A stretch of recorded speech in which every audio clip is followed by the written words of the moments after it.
형제들아, 너희가 자유를 위하여 부르심을 입었으나 그러나 그 자유로 육체의 기회를 삼지 말고 오직 사랑으로 서로 교훈하라. 좋은 율법은 내 이웃 사랑하기를 내 몸같이 하라 하신 그 말씀에 의논하니 만일 서로 물로 먹으면 피차 멸망할까 조심하라. 네, 오늘 우리 그 주보의 소개해 드린 제목을 보게 되면 복음에 의한 익힌 공부라고 이렇게 이야기를 했어요. 복음에 대한 익힌 공부. 익힌 공부라고 하는 의미가 뭘까요? 우리가 하나님께서 이미 영원하신 하나님의 그런 그 뜻은 하늘에서 이루어졌다고 이렇게 이야기를 했어요. 그래서 하나님의 뜻이 하늘에서 이루어진 것처럼 이 땅에서 이루어집니다. 이런 때 기도를 하죠. 이 땅, 여기 이제 하늘에서 이루어진 것은 영원히 이루어진 겁니다. 이 영원히 이루어진 것이 이 땅에서 이루어질 적에는 시간과 공간과 형상이라고 하는 계시 방식을 통해서 계시가 돼요. 그렇기 때문에 보통 우리가 수학에서 이쪽 가로축을 X로 놓고 그리고 이 세로축을 Y라고 놓습니다. 그러면 이걸 시간 세계가 이쪽으로 시간이 각각에 흘러가면 이쪽으로 흘러가게 되어져요. Y축은 우리들이 아마 경험하고 있는 세계일 거예요. 그래서 한 살짜리가 경험하는 세계가 다르고 우리 연세가 높으신 분이 경험했던 세계가 다르고 또 공유했던 면적도 영역이 그런 거 다를 겁니다. 그러니까 이런 공간이라고 하는 개념과 시간이라고 하는 개념을 통해 가지고 우리 예수 그리스도의 장성한 믿음의 분량까지 우리가 형상에 이르기까지 이렇게 이야기를 해요. 그러면 우리가 사실 예수님을 믿고 살아간다는 이야기는 우리 가진 공간 속에서 하나님의 선한 뜻을 배우고 그리고 그분을 경험하면서 살게 하시기 위해서 이 시간 세계가 우리를 주셨거든요. 그런데 우리가 성경을 공부하다 보게 되면 성경에서 유추되어지는 어떤 명제 이것은 보통 수학에서 이야기하는 공식과 똑같습니다. 그래서 예를 들어서 AX 3승 플러스 BX 4승 플러스 CX 플러스 D 이거는 제로다 라고 하는 3차원 방식을 우리가 배우게 되면 이건 공식이에요. 그냥 공식을 아무리 외우고 있다고 해가지고 이거를 풀이한 내용을 우리가 파악할 수 있는 건 아닙니다. 이것이 배운 공부라고 한다면 익힌 공부라고 하는 것은 이걸 다 풀어가지고 과정을 설명을 해야 돼. 과정을. 근데 과정에 대한 어떤 이해가 없이 이 과정을 보게 되면 믿음이 어릴 때로부터 점점 장성할 때까지 때로는 A라고 하는 사람을 만났던 그런 우리들의 시간 세계와 B라고 하는 사람을 만났을 때 시간 세계의 경험이 또 다른 거예요. 이렇게 각양 다른 거를 어떻게 이 차원의 우리가 배웠던 공식, 성경을 통해서 배운 공부로 했던 이런 그 내용들을 실질적인 삶을 통해서 풀이해 나가는가 해석의 문제입니다. 이건 공식이 우리가 배운 공부가 공식이라고 한다면 익힌 공부라고 하는 것은 해석이에요. 끊임없이 이걸 풀어나가야 돼요. 시간과 공간을 풀어나가지고 예를 들어서 우리가 이걸 이제 사망세계라고 그러고 이거를 생명세계라고 이렇게 이야기를 했죠. 하나님께서 태초에 이 어둠의 땅을 빛과 어둠으로 나눠 놓으셨어요. 그러므로 이 하나님이 만들어 놓은 세계는 빛이라고 하는 생명의 권세와 어둠이라고 하는 사망의 큰 권세를 하나님께 주셔가지고 이걸로 하여금 피조 세계를 이렇게 주관토록 하셨어요. 이거를 이제 우리 깨닫게 하시기 위해서 넷째 날 태양과 달과 별을 만드시고 그리고 태양으로 하여금 낮을 주관케 하고 달로 하여금 밤을 주관케 했죠. 그러면 이 태양계에서 만들어지는 세계도 여전히 빛과 어둠이 주관한다는 거야. 이 동양학에서 이거를 연구한 사람들은 음양오행이라고 하는 그런 그 이론을 빼내게 됩니다. 왜냐면 태양과 달이라고 하는 음과 양의 조화가 뭔가 만들어 가지는 것 같잖아요. 천지의 조화를 만들어 가고, 그 사람들이 말하는 거는 해 아래의 세계에서 나름대로, 합리적인 어떤, 이런 그 이야기들이에요. 나름대로 데이터를 극대화하고 했던 그런 그 내용들인데, 그러나 우리는 해 아래의 세계가 아니라 하나님께서 주관하신다고 하는 신령한 세계를 전제갖다 해가지고 이걸 보기 때문에 음양 오행설을 놓고 보는 사람들하고는 이 해석이 맞지는 않습니다. 우리가 만약에 이제 이 3차 방정식의 공식을 우리 아담으로 하여금 우리가 지으심을 받았을 적에는 하나님께서 흙에다가 그 코에다가 생기를 불어넣어 가지고 이렇게 하면 우리가 생명이 되게 했다고 그랬어요. 생명이 되게 한지라. 그래서 에덴 동산에서는 우리가 흙으로 지음을 받았지만 그 코에 생기를 불어넣어 가지고 생명이 되어져 있는 상태로 살았어요. 그러나 이제 추방이 되어졌을 때 이 내가 성과 악을 알게 하는 가해자의 열매를 따먹으면 죽는다고 그랬잖아요. 그렇기 때문에 이 사망 권세가 주관하는 세상 어둠의 세계로 내쫓겼을 때 우리들의 이 영도 죽은 영이고 이게 사형이에요. 이 죽은 영. 그리고 이 뭐 흙이야 저주받은 이 흙이죠. 이 저주받은 흙으로 되어져 있는 이런 상태의 우리가 마음을 가지고 살아갔던 것이 타락인이라고 이렇게 공부를 했어요. 이 타락인의 이제 이거를 우리가 뭐 이걸 죽은 사람이지만 영성이라든가 지성이라든가 심성이라든가 감성이라든가 덕성이라든가 뭐 이런 걸로 해가지고 인격적 구분을 갖다 해놓은 겁니다. 로마서를 공부할 때 하나님께서 우리들에게 이걸 어둠에 내어버려뒀다 그러잖아요. 우리가 죽었으니까. 그래가지고 하나님께서 우리들에게 이 상실한 마음, 이 마음이 하나님을 아는 모든 것으로 상실한 마음으로 우리를 갖다 버려두셨을 때, 성실한 마음으로 두었을 때, 우리들의 영은 죽은 영이니까, 우리는 하나님을 알 수가 없어요. 하나님을 알 수가 없고, 그리고 우리들의 모든 이 지성 활동은 이 우준하게 되어져 가지고, 우리는 이 우준한 지성 활동을 가지고 이 세상을 살아갈 수밖에 없어요.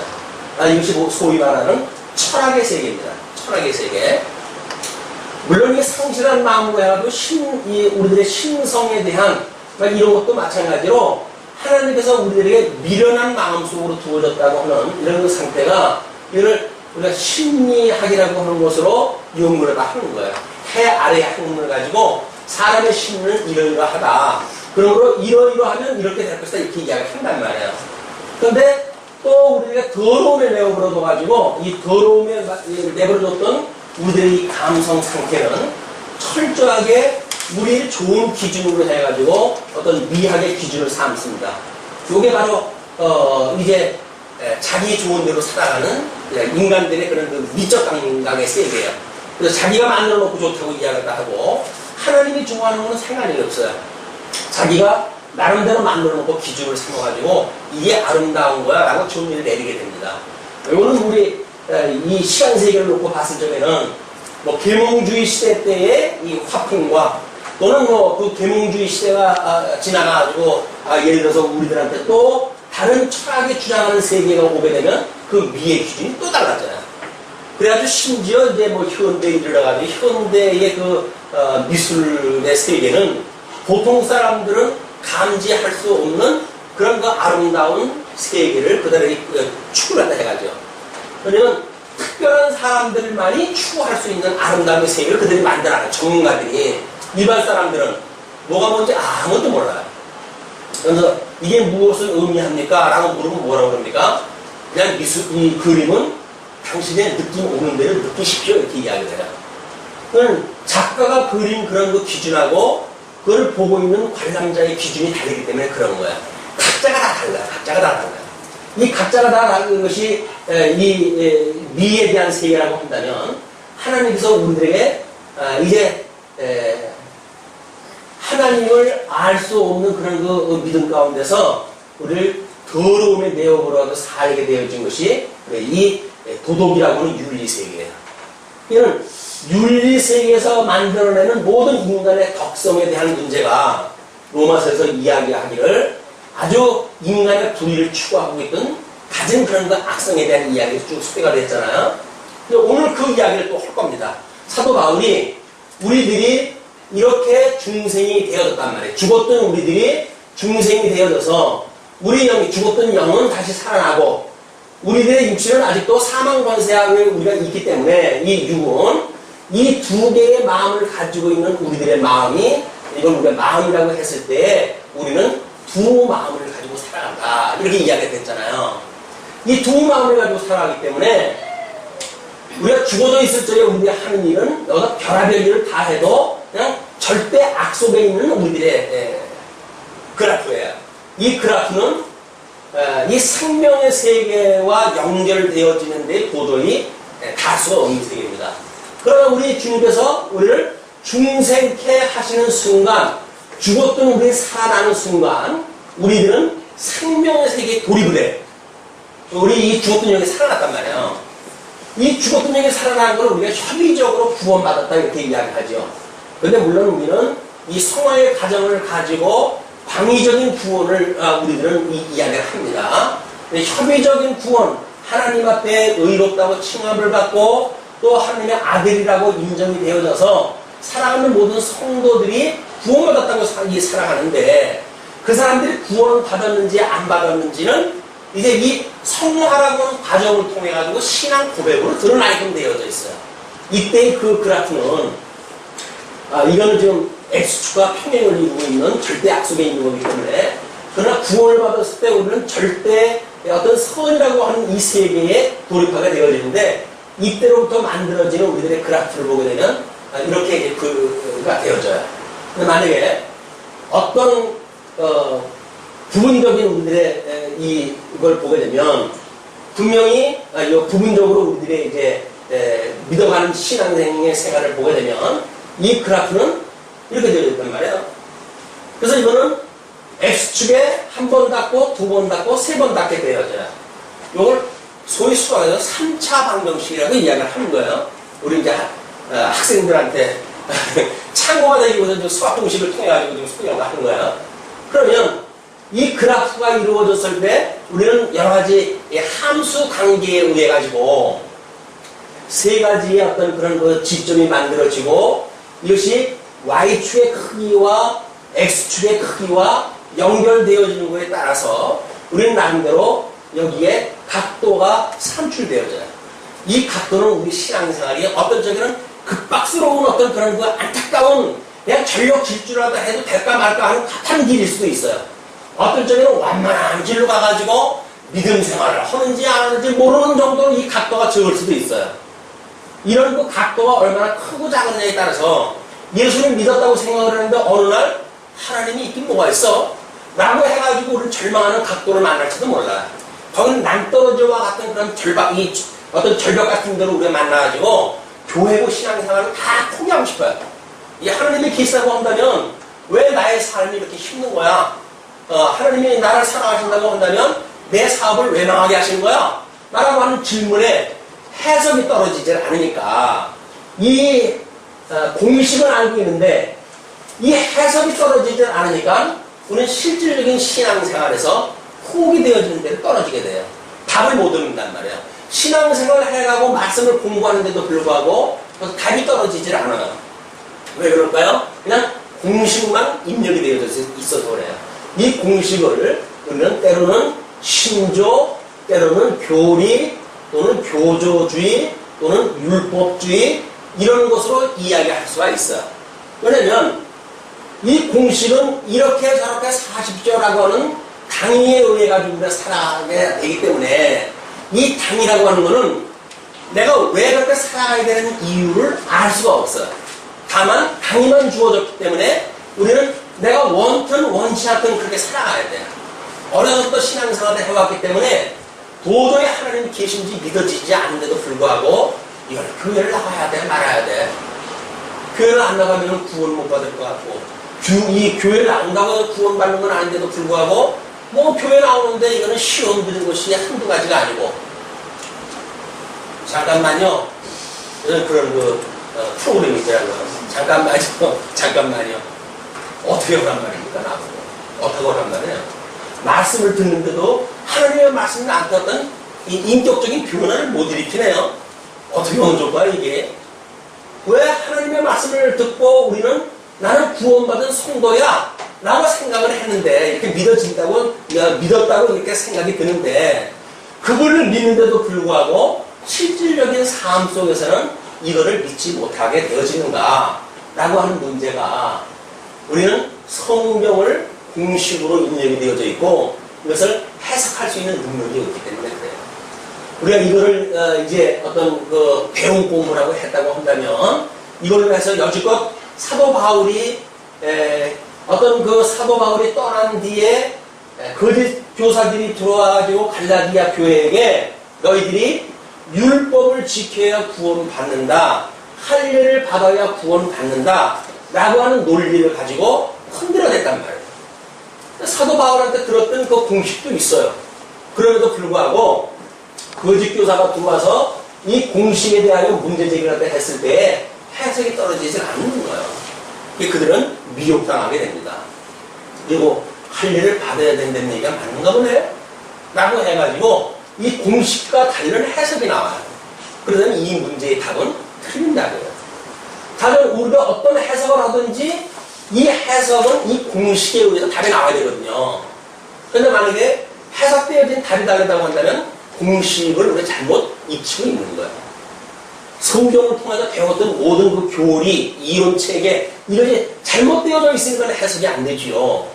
정상적으로 성경 공부를 했다고 한다면 우리는 하나님 이 성경에 계시되어진 하나님을 깨달았고 하나님의 만사를 언약대로 이루어가신다고 하는 걸 공부했고 그럼에도 불구하고 우리 이 어려운 현실적인 삶 속에서 왜 나의 마음에 해석이 떨어지지 않을까?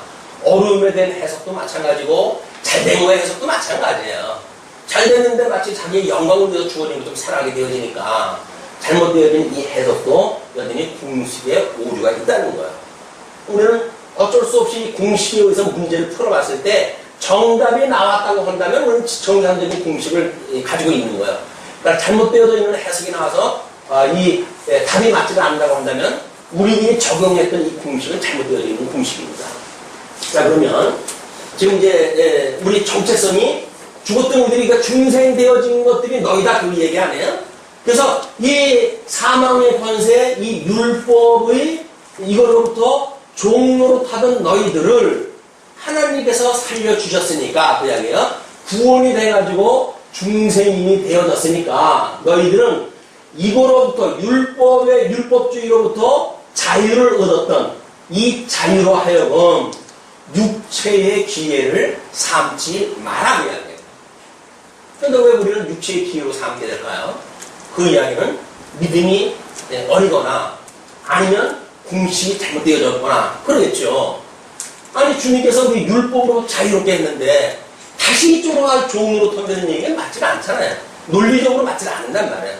그런데도 불구하고 왜 우리가 율법주의에 다시 가가지고 이래야 돼요 저래야 돼요 라고 하는 이 당위에 의해서 신앙생활을 해야 되는가. 이 해석이 떨어지질 않으면 우리는 하기 싫은 걸 억지로 해야 돼요. 왜? 당위에 의해서 하니까 자발성이 없어져요. 기쁘고 즐거운 마음으로 신앙생활을 하는 것이 아니라 이 종처럼 주인이 혹시 나를 갖다가 이거 뭐 벌 주는 거 아니야? 눈치 보면서 신앙생활을 하게 되어지는 거는 우리가 율법의 종 노릇을 하고 있기 때문에 그렇다 그 이야기예요. 정말 우리 신앙생활을 하면서 나는 율법의 종이 아니라 우리 하나님을 아버지라고 우리가 인정을 하고 살아가는 하나님의 아들로서의 삶을 살아가십니까? 하나님을 우리 아버지라고 생각이 드세요?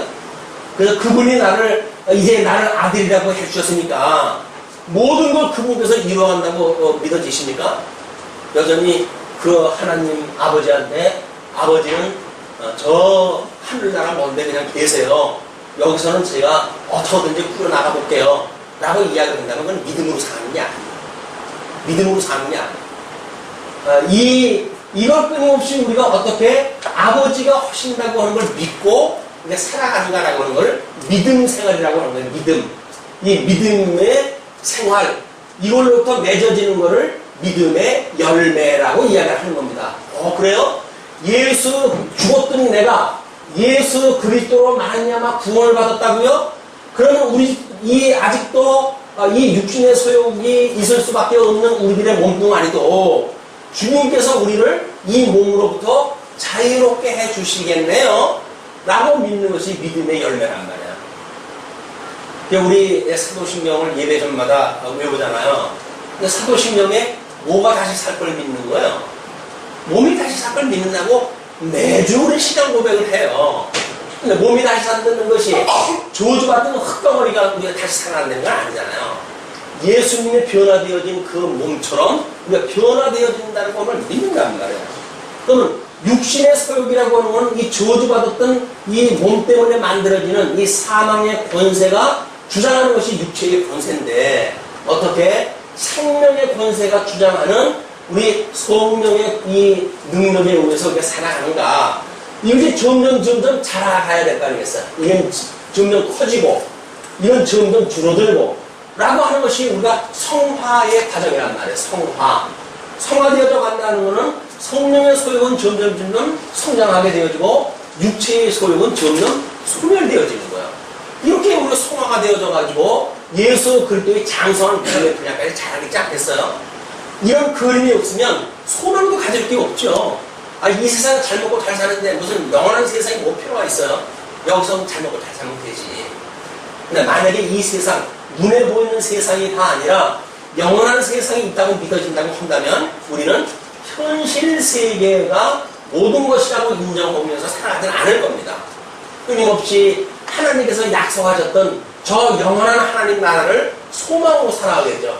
그러니까 우리가 이걸 소망을 삼는 거예요. 이런 소망을, 이 하나님을 바라보고 살아가는 걸 소망이라고 이야기해요. 이 소망이라고 하는 그거는 하나님께 주셨던 이 믿음으로 말미암아 우리들이 가능하단 말이에요. 믿음, 소망. 근데 이게 믿어진다고 한다면 이쪽으로 같이 살아가는 사람들끼리 어떻게 사랑하면서 살아갈 것이냐가 결정이 되어질 거예요, 이제. 만약에 하나님 앞에 소망도 없고 우리 주님께서 나를 살리셨다고 하는 십자가상에서 하나님의 그 크신 사랑을 확증했다고 하는 구원의 확신도 없고 그렇다고 한다면 우리 주어진 성도들과 사랑이라고 하는 관계를 가면 살아갈 이유가 없죠. 지금 내배 부르면 됐지 뭐 옆에 지체까지 배고픈 것까지 돌아볼 이유가 뭐가 있겠어요. 하나님 말씀 내가 들어가지고 그냥 오늘 하루 살았다고 생각이 들면 됐지. 다른 사람한테 이 진리를 전해가지고 그러하여금 이 진정한 자유를 누리고 내가 느끼는 그런 거 기쁨과 즐거움에 참여케 하고 그런 것 때문에 뭐 바랄 마음이 있어요. 그런 것 때문에 못으로 정도를 갖다 합니까? 나 혼자 잘 살면 되지. 그러나 우리 하나님이 이렇게 해야한다고 하는 것이 믿어지게 되면 우리는 우리들의 그 삶은 예수 그리스도의 증인의 삶으로 살아가는 거예요. 모든 우리의 삶은 예수 그리스도를 믿는 증인의 삶이다. 이 믿음으로 만들어지는 이 모든 것들이 증인의 생활이에요. 증인. 이 증인으로 살아가는 걸 우리가 익힌 공부라고 하는 거예요. 끊임없이 시행착오도 하고 때로는 또 다시 복음을 또 깨닫게 되어지고 교정되어지고 이렇게 가지고 정상적으로 이 일들이 하나님의 장성한 믿음의 분량에 이를 때까지 올라가게 되어진다. 그거를 지금 여기서 이렇게 소개를 한 겁니다. 자, 보세요. 형제들아 너희가 자유를 위하여 부르심을 입었으나 부르심을 입었다는 이야기는 자유를 위하여 지금 성도로 되어졌고 예수 그리스도로 말미암아 영생을 얻었고 그러나 그 자유로 육체의 기계를 삼지 말고 오직 사랑으로 서로 종로로타라. 그러니까 과거에는 율법에 의해서 우리가 종로로 됐는데 이제는 하나님의 사랑을 깨달은 성도들로 하여금 사랑의 종로로서 타라는 거예요. 여기서 말하는 건 사랑의 종로로서를 하게 되어지는 겁니다. 이 사랑의 종로로서 어떻게 되어지는지 구체적으로 사도 바울은 이렇게 이제 논리를 정해 가는데 온 율법은 이쪽에서 말하는 것이 율법이라고 했어요. 온 율법은 내 이웃 사랑하기를 내 몸같이 하라 하신 한 말씀에 이루어나니 이루어질 것이니 이루어나니 이루어짐이 과거 현재 비례 뭡니까? 이루어졌나니에요. 우리 예수님께서 이미 내 이웃을 내 몸같이 사랑하라고 하는 그 모든 이 율법의 강령을 우리 주님께서 다 완성을 하신 거예요. 이분이 완성을 했다고 믿는 것이 예수를 그리스도로 믿는 믿음인 거예요. 많은 예수를 그리스도로 믿는다고 하면서 여전히 어떤 인간의 불의를 동원을 해가지고 무엇에 하나님의 의를 이루어간다고 하는 생각은 잘못되어 있는 생각이다. 우리들의 모든 의는 그런데 복음에는 또 다른 한 의가 나타나서 믿음으로 믿음에 이르게 하나니 오직 의는 믿음으로 말미암아 살리라 한가 같다 라고 이야기를 했다고 그랬잖아요. 로마서 공부할 때. 그러니까 우리 이 또 한 의가 나타났다고 하는 그 이야기는 예수 그리스도 율법으로는 모형적으로 보여줬고 몽학 선생처럼 인도하는 역할을 했지만 또 한 의가 나타나서 우리로 하여금 믿음으로 믿음에 이르게 되어지는 이 모든 역사를 우리 주님께서 하신단 말이야. 그러니까 성도들이 살아가는 것은 믿음으로 살아가는 거야. 그러니까 우리 믿음의 세계인데 이쪽이 이게 영원한 실존의 세계 아닙니까? 이건 우리 주님께서 영원한 언약 성취를 따뜻한 실존의 세계예요. 그런데 이 실존의 세계를 믿음으로 사한다는 이야기는 실존의 삶과 이 시절하고 상관이 없는 세계인가? 아니란 말이에요. 이 실존이라고 한다면 우리는 이 믿음을 실질적으로 누리고 살아요. 저 실질적인 영원한 하나님 나라 우리가 들어가지 못했어요. 예, 출애굽을 했던 이스라엘 백성들이 광야에서 살아가듯이 우리는 하나님께서 이렇게 이 실존하는 세계를 우리한테 이렇게 보여주셨다. 약속을 하다 하신 세계다. 라고 하는 걸 믿고 살아가는, 이걸 실질적으로 우리가 누리고 살아가는 사람들이란 말이야. 근데 이런 거 우리들이 만약에 이 육체라고 하는 어떤 갇혀져 있는 세계, 사망 권세가 아직도 주장하고 있는 이 세계 속에서 날아나는 것이, 이 드러나는 것이 뭡니까? 그것이 실현되어지는 거야. 드러난단 말이야. 하나님의 의가 성도로 하여금 실질적으로 드러나는 거야. 그러니까 이 주관자는 누구예요? 하나님께서 주신 것만큼 드러나는 거예요. 우리들이 어떻게 해가지고 드러나는 것이 아니라 애를 써가지고 우리 인간들로 하여금 어떤 열매가 맺어지는 것이 아니라 우리 예수님께서 그러잖아요. 나는 포도나무고 너희는 가지니 내가 진액을 뿜어 올렸을 때 비로소 나로 말미암아서 가지에 열매가 맺히는 것이다. 너희가 만약에 나의 포도나무는 나로부터 잘려버려진다고 한다면 너희들에게는 열매가 맺힐 수가 없는 거야. 포도나무 비유를 하다 이야기하신 것처럼 우리는 예수 그리스도와 연합되어졌기 때문에 한 몸을 이루었기 때문에 같은 생명을 살아가는 거지. 여기서 그분하고 상관없이 우리들이 무엇인가를 드러내면서 살 수가 있는 게 아니다. 우리 성도들의 모든 믿음들은 이 하나님의 의에 실현이 되어 있는 거야. 하나님의 의가. 이걸 우리가 말씀 운동이다. 이렇게 이야기하는 겁니다. 말씀의 운동이 여기서 드러나는 것이다. 이런 그 이야기예요. 자, 그러면 지금 온 율법은 내 이웃 사랑을 내 몸같이 하라 하시는 한 말씀에 이루어나니 그 주님께 다 이루어나니 너희들이 아직도 만일 서로 물고 먹으면 피차 멸망할까 조심하라. 구원을 받았다고 우리 주님이 다 이루었는데 여기서 할례를 받지 않고 구원을 받았다고 생각이 드니 너는 그러면 죽은 거야. 너는 믿음하고 구원하고 상관이 없는 자야. 라고 만약에 저주를 하는 자들과 우리가 맞대거리를 갖다 하는 정도의 수준이라고 한다면 우리는 주님께서 구원해 주셨다고 하는 사실을 믿지 못한다. 어떤 미혹자들이 우리를 공격을 해온다고 할지라도 우리는 그거에 흔들릴 수가 없어요. 왜? 우리 주님께서 이룬 것이 너무나 분명하니까.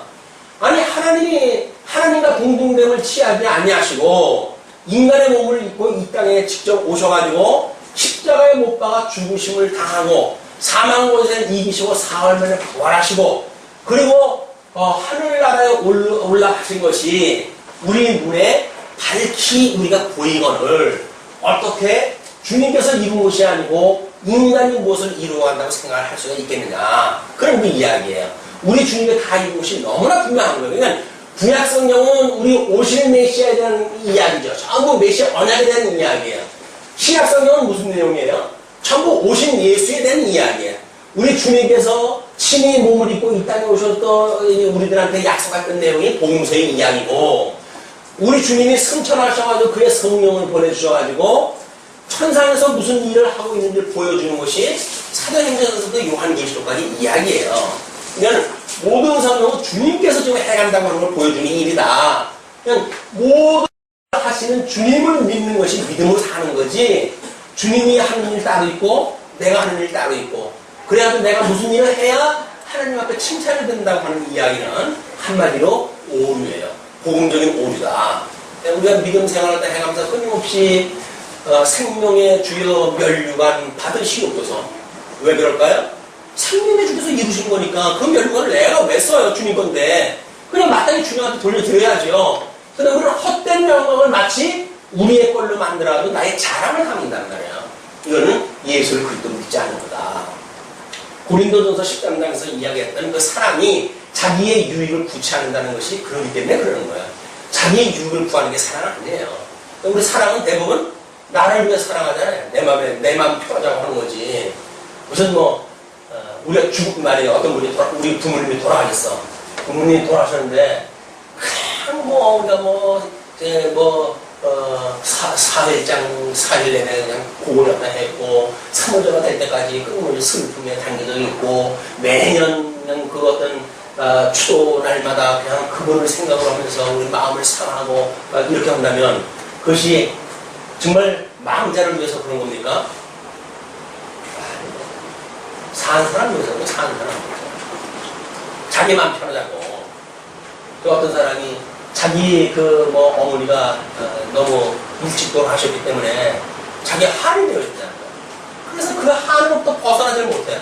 끊임없이 자기를 갖다가 책망하고, 그러니까 어떤 스님이 그러더라고요. 그러면 제발 좀 돌아가셔 달라고 할 정도로 3년 동안 중병 들어가지고 널 아주 못 잡아먹을 정도로 헌뒤에 돌아가시면 네 생각이 바뀌겠냐? 그렇잖아요? 아마 우리 김병의 효자가 그러잖아요. 3년 동안만 아마 이 애를 먹이면 있는 재산 다 갖다가 소진시킬 정도로 만약에 그렇게 하고 그러면 아유 제발 좀 돌아가셨으면 좋겠다 그럴 거예요.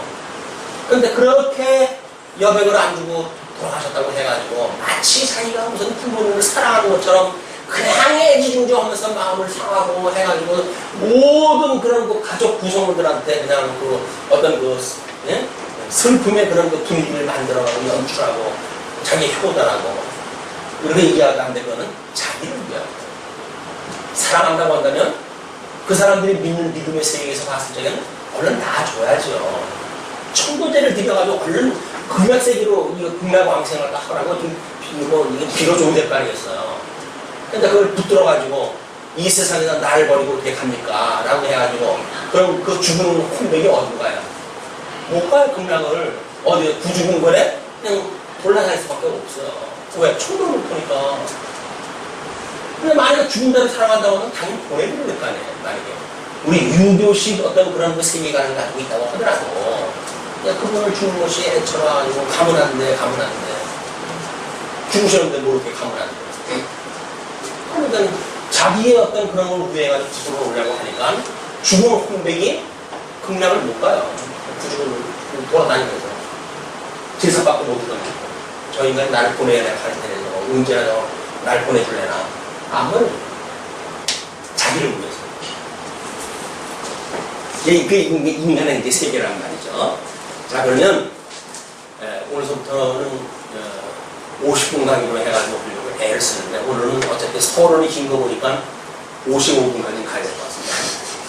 내가 이르노니 너희는 성령을 요청 행하라. 그리하면 육체의 욕심을 이루지 아니하리라. 성령을 우리 생명의 세계는 이 성령께서 주관을 하시는 세계. 그러니까 성령의 주관을 받으면 성령의 소욕 이 영향을 받는 곳이 이제 우리 이 마음이니까 이쪽 마음은 아직도 육체가 가지고 있는 마음이에요. 육체의 소욕이 가지고 있는 마음, 성령이 가지고 있는 마음. 그러니까 너희가 성령을 따라서 행하게 되면 이쪽으로 따라서 나오는 모든 행위가 멈춰질 것이다. 그 이야기예요. 그런데 성령으로 따라서 일어나는 그 일에 대해서 이렇게 이야기를 합니다. 자, 보세요. 이제 육체의 욕심을 이루지 아니하리라. 육체의 욕심이라고 하는 것은 인간의 불의를 통해서 뭔가 하나님 앞에 점수 따려고 하는 모든 행위가 멈춰진다고 이야기해요. 육체의 소욕은 성령을 거스리고 성령의 소욕은 육체를 거스리나니 이 둘이 서로 대적함으로, 이 성령의 소욕과 육체의 소욕은 서로 대적하는 관계. 서로 뜻이 달라요. 하나님의 뜻을 따라 하나님께서 보내주셨던, 주님께서 보내던 이 성령이 가지고 있는 세계와 주관하는 세계와 이 육체가 따라서 여기서 길들여진 대로 살아가던 그런 거는 세상이 다른 세상이니까 서로 대적관계. 이 권세와 이 권세는 서로 대적하는 그 사이에요. 왜 이렇게 되어지는가? 그것이 너희의 원하는 것을 하지 못하게 하려 함이라. 성령의 소욕이 육체의 소욕을 거스리고 육체의 소욕은 성령의 소욕을 거스리는데, 성령의 소욕이 육체의 소욕을 거스리는 것은 우리가 어떤 이렇게 하나님 앞에 그냥 신앙생활이 이런가벼 라고 살아가던 관성에 의해서 살아가는 모든 것들을 그렇게 하지 못하게 하기 위해서 성령의 소욕으로 하여 우리를 장악하게 하신다 그래야 돼요.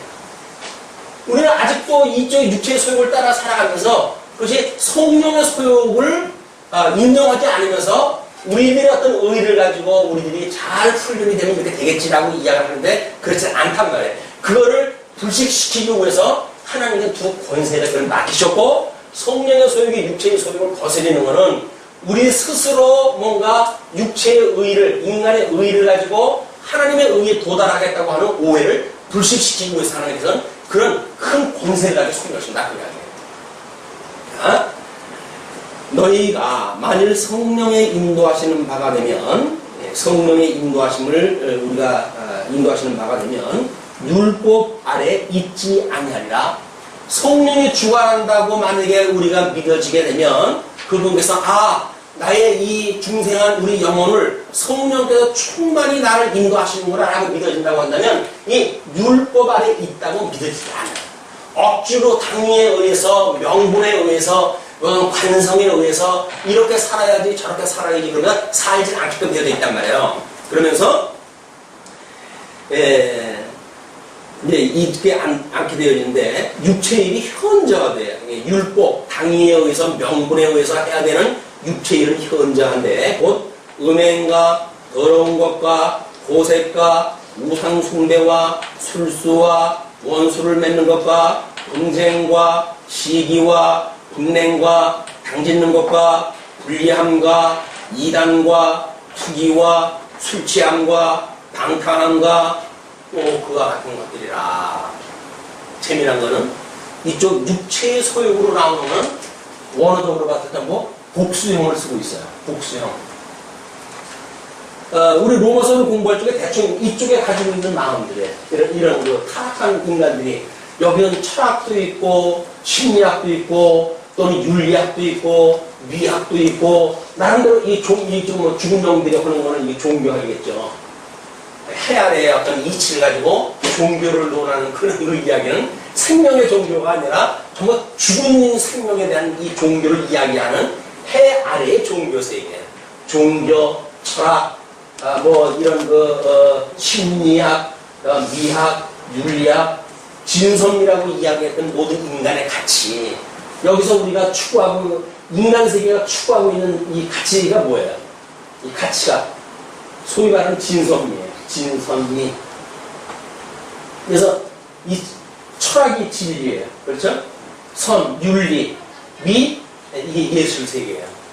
이걸 타락한 인간들이 추구하고 있는 이 가치의 세계인데 우리가 만약에 예수 그리스도를 말미암아 생명의 세계를 얻었다고 한다면 죽었던 영들이 가지고 있던 이거의 절대성을 부여하지 않죠. 우리 아까도 이야기를 했지만 이것은 하나님을 깨달아가는 도구로 주어진 것이지 이걸 우리한테 누리라고 준 건 아니란 말이에요. 어떻게 우리가 성령의 소욕을 따라 살아가는가에 대한 문제는 이걸 따라 살아가야 되는데 율법을 따라서 살아가려고 한다 보게 되면 아까 이야기했던 모든 15가지인가요? 16가지인가요? 그것들이 여기에 해당되어지는 일이란 말이에요. 전부 우리들의 하는 것마다 우리는 예쁜 얘기라도 한다고 그러지만 우리가 하는 것마다 음행이요 더러운 것과 호색이에요. 그것이 하나님이 우리들한테 더러움에 내어버려 뒀기 때문에 어쩔 수 없이 나타나는 인간의 그런 그 문제란 말이에요. 뿐만 아니라 우상 숭배와 술수, 이거는 철저하게 이 대신의 그 범죄, 하나님 대신의 우상을 섬기고, 술수라고 하는 것도 한마디로 술객이 하는 그런 거랑 마찬가지예요. 마술행위나 마찬가지예요. 없는 것을 거짓말을 진짜처럼 보여주는, 요즘 마술이 그 방송국에 아주 그 프로그램으로 정식으로 나오고 이제 그렇게 되어 있던데, 전부 눈속임이거든요. 근데 눈속임이라고 할 수 없을 만큼 사실적이잖아요. 바로 자기 눈앞에서 카드가 뭐 색깔이 변하고 뭐 이런 것들이 그냥 그 눈 앞에서 만들어진단 말이야. 그러면 그 진짜예요? 거짓말이에요? 거짓말이에요. 어둠의 세계가 해가는 건 진짜처럼 우리한테 뭘 해가지만 이게 거짓말인 거예요. 그래서 광우리 구약시대 때는 술객들, 뭐 우리의 그 모세가 하나님의 명령에 따라서 지팡이를 던지니까 뱀이 되잖아요. 근데 술객이 지팡이를 던지니까 걔는 누구도 뱀이 되니까요. 다만 모세의 뱀이 그걸 다 잡아먹고 환원되어지고 뭐 이런 거 문제는 하나님이 주시는 그런 거 역사에만 일어났지만 흉내는 다 내는 거예요, 이게. 그러니까 우리가 이 율법주의자들은 실질적인 복음을 믿고 참 신앙생활 하는 자들에게 거짓말을 그럴듯하게 만들어가지고 우리를 그것이 정말이냐 믿게 만든단 말이에요. 이게 미혹의 영이에요. 신앙생활을 우리들이 이 왜곡시키는 모든 비진리의 세계는 술객들이 해가는 거나 똑같은 거예요. 그리고 마치 여기서 가치가 모든 경제 또는 사회 정치적으로 해가지고 이게 실질적으로 있어야 된다고 생각이 드는 것들, 그런 것들이 주장한다 하지만 이게 사망 세계가 우리들한테 보이는 거짓말 세계예요. 그래서 우리가 그 윤리에 대해서 어떻게 얘기해서 이 사회적인 그 복음이 뭐라 그러세요? 이게 사적생이라고 했잖아요. 이들이 보여주는 세계로부터 죽어야 이 영원한 세계에 사는 거예요. 경제 원리라고 하는 건 뭐라 그랬어요? 경제 원리는 연적보라고 그랬잖아요. 이 세계로부터 주인은 부여를 포기했다 해야 부여로우신 주님을 만나게 되어지는 거예요. 또 이쪽에 어떤 정치적인 그런 그 우리들의 복음적인 원리는 뭐라 그랬어요? 음식치라고 했어요. 섬기는 일로 인해 가지고 우리가 여기서 다스리는 그런 역사가 이루어지지 세상 사람들처럼 몽둥이 휘둘러 가지고 살아가는 것이 아니란 말이에요. 그런데 11조 6개월 안 되면 교회 이제 성도 자격증 발탈됩니다. 우리 학동 측이 결의를 그렇게 했어요. 11조 안 내시면 6개월 동안 안 내시면 교인의 모든 자격을 박탈합니다. 뭐 이제 총회 때 모르겠어요. 어떻게 그 결의가 됐는지잖아요. 헌법위원회에서 그렇게 조언을 만들어냈으니까. 그렇게 된다고 한다면, 우리 11조를 못 내시는 분, 우리 교회로 저희가 초청을 했잖아요. 그럼 앞으로 교회 어떤 그 성도의 자격을 박탈당하신 분들이 오고 갈 데가 없으니까, 우리 교회로 와가지고 할 수 없이 이 복음을 들으셔야 될 때가 오는지 모르겠어요. 여러분들 준비를 해놓지 않으면 그분들을 맞이할 수가 없습니다. 근데 말씀으로 해가지고 뭐가 진짜 복음인지를 알고 있어야 미혹당한 그런 것들로부터 우리가 보호를 갖다 하고 진정한 생명의 말씀을 공급하고 이렇게 되어지지, 여전히 눈에 보이는 세계가 다인 것처럼 보여주는 이런 걸로 하게 되면 그들이랑 다른 게 아무것도 다른 게 없어요. 똑같은 거지. 자, 그런데 오직 성령의 열매는 사랑과 희락과 화평과 오래 참음과 자비와 양성과 충성과 온유와 절제니 이 같은 것은 금지할 법이 없습니다.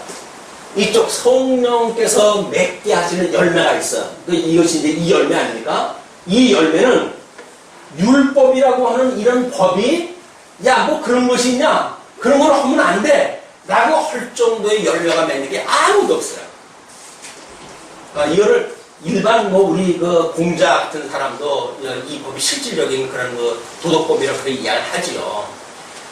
이런 어떤 명법으로 해가지고 이루어지는 것이 아니라, 이 법이라고 하는 그걸로 이루어지는 것이 아니라 덕이라고 하는 체제로 이루어진다. 이제 그분들은 그 정도는 파악이 되고 있지만, 그래서 율법이라고 하는 조항이 이렇게 살아라 저렇게 살아라 라고 해가지고 만들어지는 거짓 열매는 성령께서 맺게 하시는 이 믿음의 열매, 이 믿음의 열매를 이걸 그렇게 맺으면 안 돼 라고 이야기할 수가 없다는 거예요.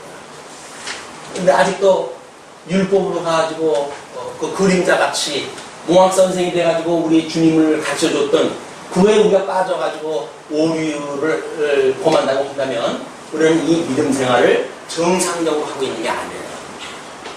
여러분들은 이 믿음으로 살아가셔야 되는 거예요. 하나님은 믿음으로 살아가도록 섭리가 하시니까. 근데 이 원리를 모르게 되면 여전히 다른 사람 눈치 보며 살아가야 돼요. 그래도 내가 예수를 믿는데, 내가 그래도 집사인데, 내가 그래도 장로인데, 내가 그래도 목사인데 이렇게는 살아야 되지 않겠어? 라고 하는 그거는 가면 무도회. 주일날 우리는 가면 무도회를 보게 됩니다.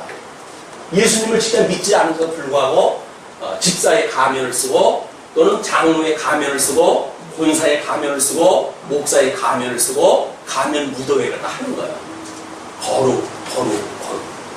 쇼를 연출해가면서. 그 보이십니까? 그런 세계가?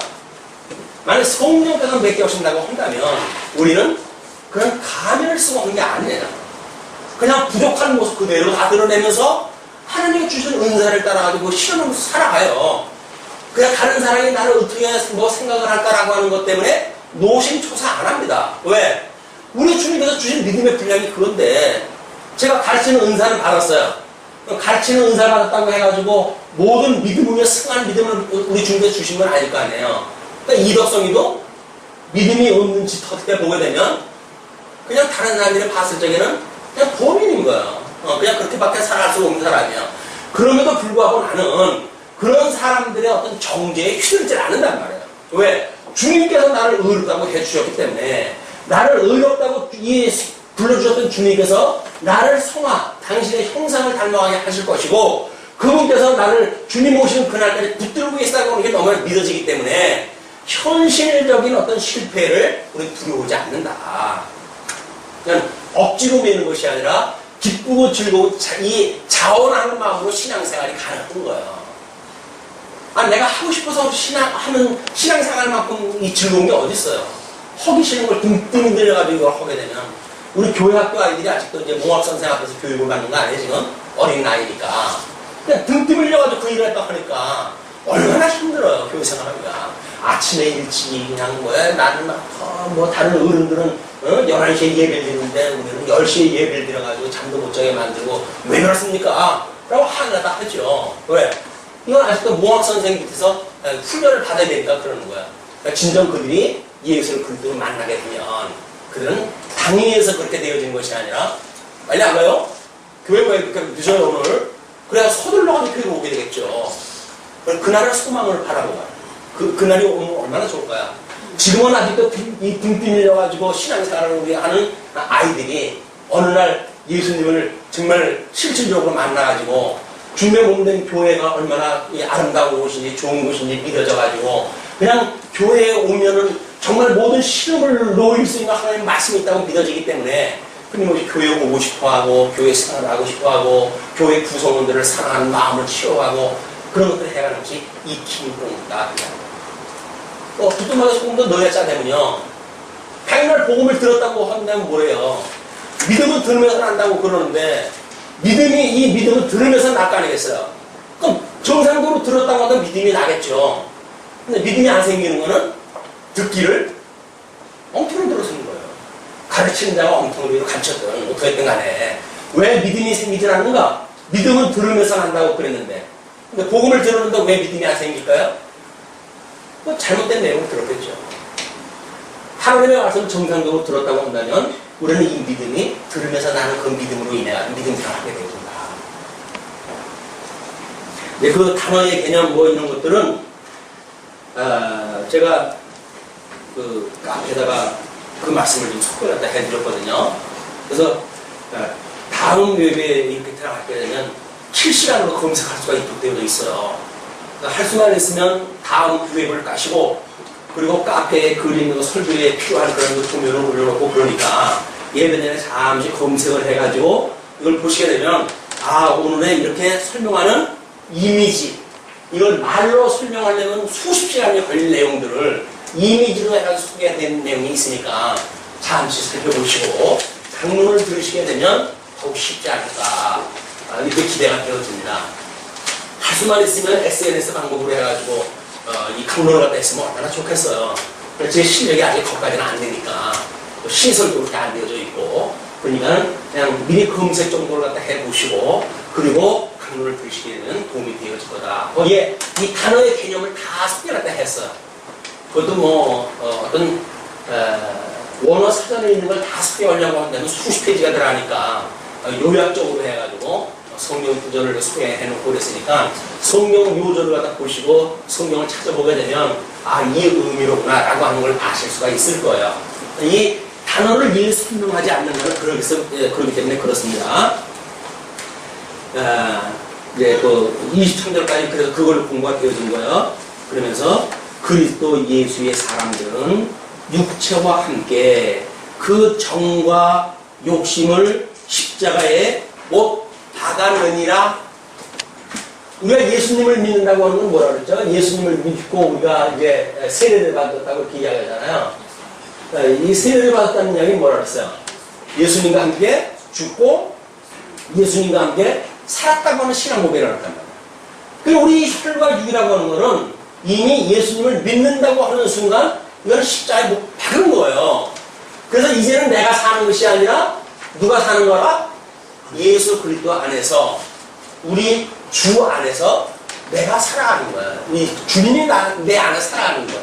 우리는 이게 죽어서 없는 거예요. 그러니까 내 어떤 목적을 위해서 살아가는 인생이 아니라 우리는 주를 위한 청지기가 되어진 거예요.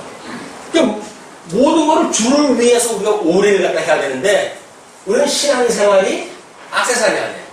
내 인생을 살아가는데 어떻게 하면 나한테 복이라도 좀 더 주실까? 라는 거를 하는 도구가 되어지는 것이 현재 한국 기독교예요. 이 기독교라고 하는 것이 하나님을 경외하는 인생의 본분을 깨닫게 하시는 것이 지금 이 성경인데, 성경을 통해 가지고 이렇게 살면 복 받습니다, 이렇게 믿으면 건강합니다 라고 하는 우리들이 잘 먹고 잘 사는 도구화를 위해서 주신 거라고 믿는다고 한다면 그거는 전부 미혹자들이에요. 그 미혹자들에 의해서 고지론이 나오는 거예요. 하면 된다. 그래가지고 운동 긁어내가지고 그냥 수백억짜리 건물 짓다가 부도가 나가지고 그냥 온 지금 지금 기독교가 난리예요. 지금 내놓는 그 물량 때문에 사람도 없어요. 살 사람도 너무 덩치가 커요. 자기는 믿음으로 그걸 지었다고 그러죠. 언제 자기한테 그걸 준다고 그랬다고 믿음을 가지고 지어요.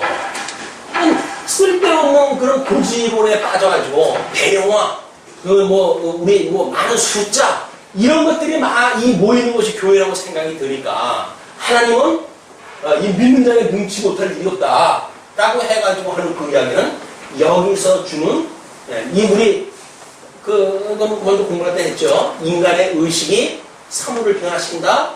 인간이 마음먹기에 따라서 어떤 밥은 오래 보존이 되어지고 어떤 밥은 쉬 상하기도 한다. 그 인간의 의식이 영향을 미친단 말이에요. 그거는 해 아래 이야기예요. 이 흙으로 만든 인간의 의식이 만들어내는 세계도 그런데, 아니 이 놀라운 신령한 세계 거를 겨우 이 나중에 불타가지고 없어질 세계 걸로 설명해야 한다고 한다면 말이 안 되는 거 아니에요? 이미 추구한다고 하는 거는. 우리가 정말 신령한 세계를 바라보고 살아가는 성도의 삶이 되어졌으면 좋겠다라는 생각이 듭니다. 그래서 우리 이제 그 정과 욕심, 이 정과 욕심이라고 하는 것은 이쪽에 걸 이야기를 하는 거예요. 이 육신의 소욕이 있는 이런 것들은 십자가, 예수님을 믿었을 때 우리는 다 십자가에 못 박아버린 거예요. 죽는 거예요. 이거 없는 거예요. 없는 거니까 없다고 믿어지게 되면 마술사에 또 속듯이 아직도 살아있는 내가 나를 위한 삶을 살아야 됩니까? 우리 죽어서 없다니까요. 그런데도 불구하고 나를 위해서 뭘 살아간다고 한다면 죽은 거예요? 안 죽은 거예요? 안 죽은 거죠. 그게 우리가 마치 이 죽은 사람이 거짓으로 부활하는 적그리스도의 모습이랑 똑같은 거예요. 예수 믿는다고 하는 그 이름으로 해가지고 우리는 죽어있는데도 불구하고 우리가 또 살아나니까 여기서 죽었는데 어떻게 살아나요? 여기서 우리가 살아있지 않는다고 한다면 나를 위해서 살아간다고 하는 나가 없지요. 어떻게 나를 위한 삶이 존재가 가능합니까? 나라는 건 없는데 우리 정체성이 뭐예요? 우리가 우리 주님께서 포기하고 자유롭게 했다는 이야기는 그리스도의 종으로 새로운 삶을 살게 한 거란 말이에요. 그건 그리스도의 청지기일 뿐이에요. 주님께서 오라 하면 오고 주님께서 가라 하면 갈 것밖에 없는 거예요. 그런데 우리는 그런 주님이 아니라 주님을 오히려 우리의 뽑음을 삼고 우리의 종을 삼고 우리의 사명을 삼아가지고 하나님 나한테 이거 주세요 뚝딱 이거 주세요 뚝딱 하면 마치 마술방맹이가 돼가지고 달라는 걸 다 주면 하나님으로 만들어 놓는단 말이에요.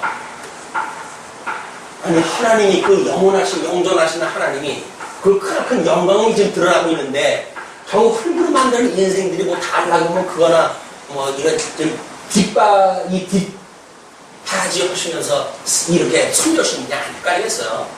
그냥 가만히 봐도 그게 우린 믿어지지 않습니까 이게.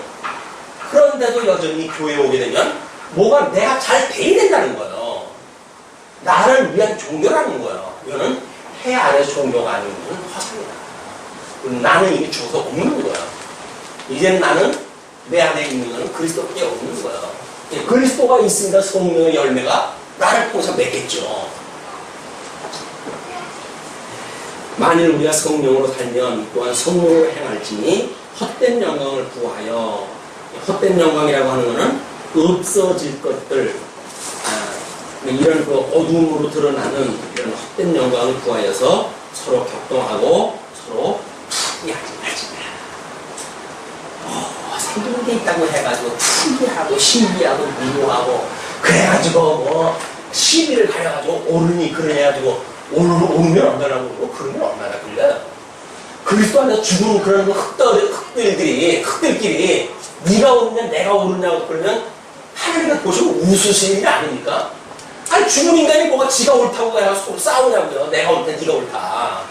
여기서는 그럴 수가 없는 거예요. 이미 죽어서 없다고 한다면 헛된 영광을 우리가 추구하지 마라. 너희들은 다 죽어서 다시 그리스도의 그런 그 종이 되어졌으니까 그리스도인답게 성도답게 이렇게 믿고 살아가는 것이다. 끊임없이 익힌 공부로 이걸 익혀가는 과정이 있다. 오늘 여기까지.